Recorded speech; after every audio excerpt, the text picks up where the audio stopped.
Mga kaibigan, magandang hapon po. Sa hapon na ito ay dito tayo sa ating tanim na mga puno ng mangga at nag-spray tayo. Ito mga kaibigan, gamit na lang tayo ng knapsack sprayer sa ating pag-spray. Pero kakaiba ito mga kaibigan kasi yung nozzle natin ay mayroon tayong extender, no? Kayang-kaya yung mataas na maabot sa tubig sa spray, kayang-kaya. So maganda ito. Ako na lang po, no? Tayo na lang po mismo ang mag pabunga ng ating mangga. Total, mayroon naman tayong gabay o alam naman po natin yung paano tayo magpabunga. Yun na lang po mga kaibigan, lagi na lang tayong inaapi sa mga nag-i-spray. Noon, yung hatian, kalahati, dahan-dahan, naging pang tatlo o tercia parte, dahan-dahan, pang-apat, at sa ngayon, 5 na ang hatian, no? Pang-5 na ang hatian kasi sabi nila malaki daw ang gastos.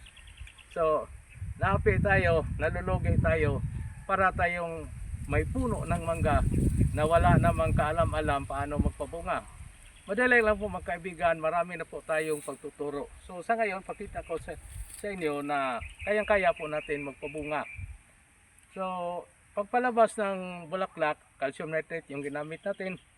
Pagkalipas ng 10 araw, lalabas na pong mga bulaklak. Itong mga bulaklak na ito mga kaibigan ay 14 days, no? 14 na araw na. So ganyan na. So pinalawig natin ng konti yung pag-i-spray kasi po ngayon tag-init. Wala masyadong mga sakit, walang ulan at walang insekto. So nagtitipid tayo, pinalawig natin ng konti. Yung ginagamit nating medisina ay mayroon tayong systemic fungicide na ginamit at saka yung insecticide systemic rin. Yun pong Cartap hydrochloride, yung pang-insekto. At saka binomil naman yung fungicide. At saka yung para sa mga pang-uod, yung pong cypermethrin o buswak. So, pwede kayong mamili sa cypermethrin anong gusto nyong brand. Pwede disease, pwede buswak, pwede knockout at iba pa. So, yung ginamit natin, buswak, yung pong cypermethrin. So, spray na po tayo mga kaibigan. Sa nakita nyo, ito may hose tayo kasi po extended yung pang-spray natin. So sa mababa, pinaiksi lang natin. Okay? Ayan. So pinaiksi muna kasi andyan pa tayo sa mababang bahagi. Okay. So pag andyan na sa itaas, extend na po natin. No? Kayang-kaya yung sa taas na bahagi. Okay.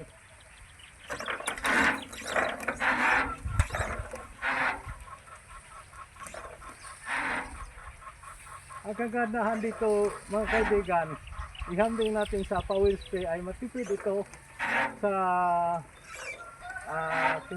solusyon, no? Sa water solusyon natin matipid ito, no? At saka madali natin makukuha yung target natin, no? Talagang basang-basa talaga. So ubos ang lahat ng mga insekto dito mga kaibigan. Okay.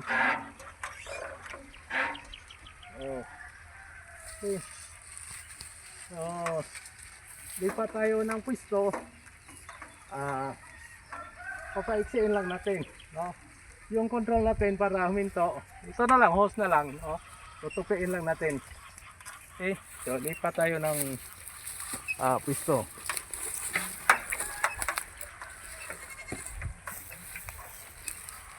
So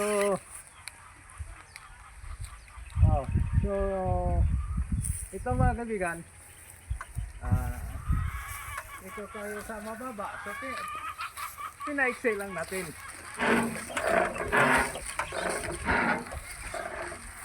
So una tayo sa mababa.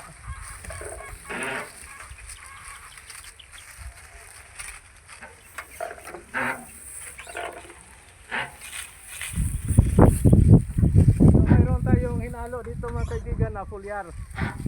No, kasi para po malusog po yung mga butil. Gagamitan natin ng foliar bawat spray natin.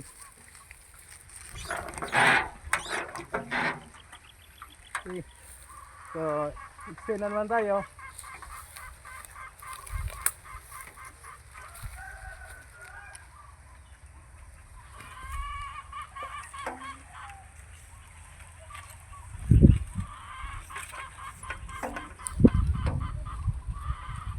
Mataas na. Kaya yung sa dulo. So, ito na lang gagayahin nyo para yung mangga nyo, kayo na lang ang magpabunga. So yung susunod na spray natin, andyan tayo sa mga 20 to 22 days. Okay, after flowering using. So yung medisina na gagamitin natin, andyan pa rin ang Carta Phytochloride. At saka yung natin, fungicide, pwede naman, no? Iba tayo, pwede na hindi na systemic yung gagamitin natin. Pwede na yung mga broad spectrum fungicide. Pero pag mayroong systemic, mamahalin ng konti, tuloy pa rin gagamitin natin. Bawat isprihan natin mga kaibigan ay ito, mayroon tayong fungicide at saka foliar. Titiyakin natin na zero insekto. Wala talagang insekto maiiwan dito sa ating paraan. Kasi pag mayroong insekto, pag makapanganak yun, wala, mahirapan tayo kung sila kita natin. Mga kaibigan,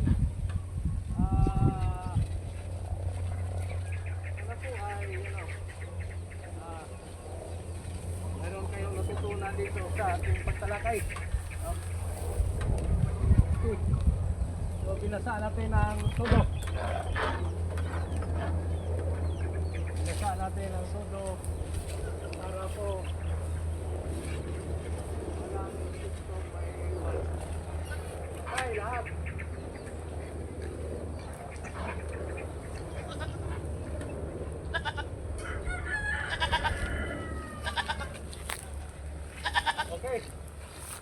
Okay, maraming salamat.